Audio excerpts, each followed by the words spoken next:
სიზმრის ინტერპრეტაცია არის თქვენივე შრომის საბოლოო შედეგი, რომელსაც განვლილი საფეხურების შესრულებაში დებდით. ინტერპრეტაცია აერთიანებს ყველა მნიშვნელობას, რომლებიც თითოეული გამოსახულებიდან გამოვიტანეთ. ეს არის თანმიმდევრული ეტაპი იმის გასაგებად, თუ რას ნიშნავს სიზმარი თქვენთვის მთლიანობაში. ამ საფეხურზე თქვენ სვამთ შემდეგ კითხვებს. რა არის უმთავრესი, ყველაზე მნიშვნელოვანი შეტყობინება, რომლის გადმოცემასაც სიზმარი ჩემთვის ცდილობს? რის გაკეთებას მირჩევს? რა არის სიზმრის საერთო მნიშვნელობა ჩემს ცხოვრებაში? როგორც ინტერპრეტაციის ნაწილი, თქვენ უნდა შეეცადოთ გააკეთოთ მარტივი დასკვნა. ერთი მთავარი იდეა, რომელსაც სიზმარი გადმოსცემს. ჰკითხეთ საკუთარ თავს, რა არის ყველაზე მნიშვნელოვანი მიგნება, რომლის მოწოდებასაც სიზმარი ჩემთვის ცდილობს. ზოგჯერ აღმოაჩენთ, რომ თქვენ შეგიძლიათ შექმნათ რამდენიმე ინტერპრეტაცია, თქვენს მიერ შეგროვებული სიზმრისეული ასოციაციებისგან და ყველა მათგანში დებს აზრი. როგორ უნდა გადაწყვიტოთ შესაძლო ინტერპრეტაციებს შორის? ზოგჯერ თქვენ გაქვთ სიმბოლური ასოციაცია, რომელიც დადებითია და სწორად ჟღერს, მაგრამ ამავდროულად გაგაჩნიათ მეორე ასოციაციაც, რომელიც უარყოფითია და გაფრთხილებთ, რომ რაღაც რიგზე არ არის. როგორ უნდა გადაწყვიტოთ, რომელი ასოციაციაა სწორი? ყველა სიზმარში ყოველთვის არსებობს პატარა მინიშნება, რომელსაც მხოლოდ ყველაზე ყურადღებიანი ამჩნევენ. ასეთ მინიშნებებს გამოსავლისკენ და გადაწყვეტისკენ მივყავართ.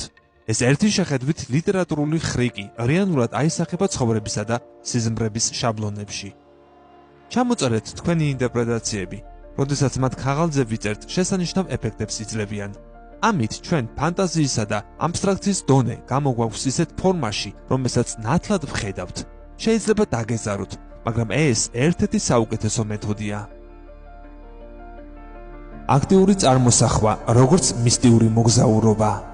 ხშირად აქტიური წარმოსახვის სესიის დაწყებისას არაცნობიერიდან გამოდის საკითხები, რომელთაც ნაკლებად აქვს საერთო კავშირი პირად ცხოვრებასთან, სანამ არ გავიგებთ, რომ ასეთი თავგადასავლები სიმბოლურები არიან და რომის ფონზეც ჩვენს არაცნობიერში რაღაც დიდი თემა თამაშდება, არასწორ დასკვნებამდე მივართ. თუ აღმოაჩენთ შინაგან მეგზურს, რომელიც მითიური თავგადასავლის გავლაში თანამშრომლობას გაგიწევთ, ამით მიხვდებით, რომ ყოველივე ეს ლეგიტიმური და შესანიშნავი გზა შინაგანი ნაწილების აღმოსაჩენად და მათი საშუალებით ცხოვრებისთვის, რომელსაც უშუალოდ ფიზიკური და ყოველდღიური ცხოვრების ფარგლებში ვერ აღმოვაჩენთ. მითიური მოგზაურობა ასევე შეიძლება იყოს რიტუალური პასაჟი, როდესაც ვითარდებით და სიმწიფის ერთი საფეხურიდან მეორეზე გადავდივართ.